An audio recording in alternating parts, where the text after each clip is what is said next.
පළු කාලා තිබෙන්නේ නැහැ, දැකලා තිබෙන්නේ නැහැ. දැන් පළු ගන්න යන්නේ, පළු අතු. සාමාන්‍යයෙන් අත්ත පිටින් තමයි කපන්නේ.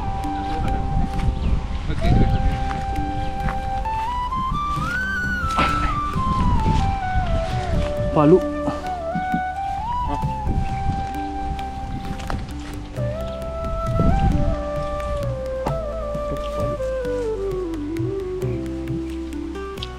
මේ වගේ රහ පළතුරක් තියෙන මොකද්ද?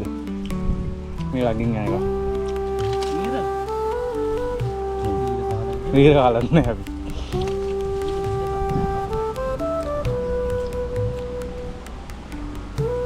පළු ගන්න තව දෙන්නෙක් වෙනවා.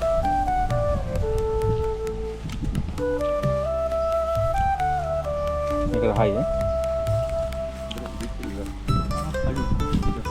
මේ විශ්යයට දැන් මොකද හිතේ? බට අමාරු අතුරුදි බෑනේ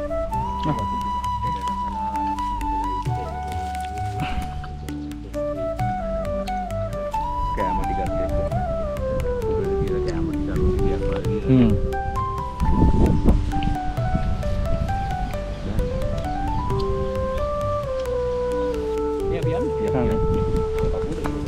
ya adik gambar ibu kan